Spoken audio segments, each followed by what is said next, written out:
Сәлем достар, сіздермен бір әдеттегідей доллар кезет арнасы. Бүгін мен сіздерге кәсіпкерліктегі 7 үлкен қателік жайлы айтқым келіп отыр. Кәсіп үлкен кіріс көзін алып келетін, адамдар арасында тығыз қарым-қатынас орнату арқылы жұмыс жасау деген сөз.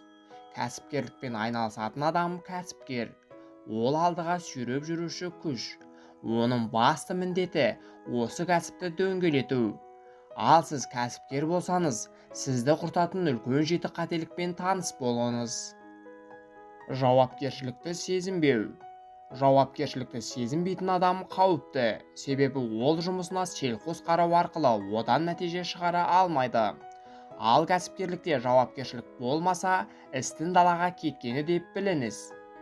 Ат үсті қарау, жұмысты ешқандай ниетсіз жасау, тезірек бітіруді қалап, тезірек үйге жетуді аңсайтын адамнан үлкен кәсіпкер шықпайды. Себебі кәсіп әрбір кішкене нәрсеге мән беруді талап ететін үлкен ұғым.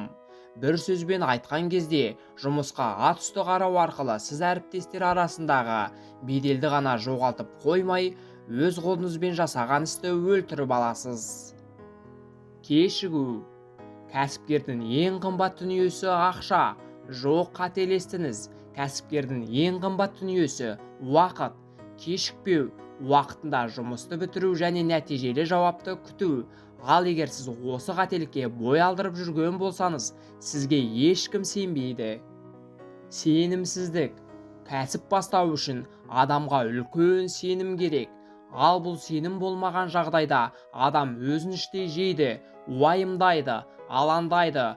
Өзіңізге сенімді болмасаңыз, кәсіпке келмеңіз. Ақымақтық. Кәсіпкерлікте ақымақтыққа жол бермеу керек. Бұл ақылмен жұмыс жасайтын орта. Сондықтан ақымақтық жасауға бармаңыз. Тіпті бір рет болсын, бұл жаман әдетке ұрынып көрмеңіз. Тұрақтылықты сақтамау. Кәсіп жасау кезінде кәсіпкер үшін ең басты нәрсе сезімдегі тұрақтылық. Яғни сезім деп отырғанымыз ішкі қасиеттер мен құбылыстарыңыз. Бір жақты ашуға не көнішек болуға болмайды. Барлық қасиетті бір ортаға жинаңыз. Белгілі бір істің фанаты болып кетуге де болмайды. Бәрі жүрекпен емес, ақылмен қабылдаңыз.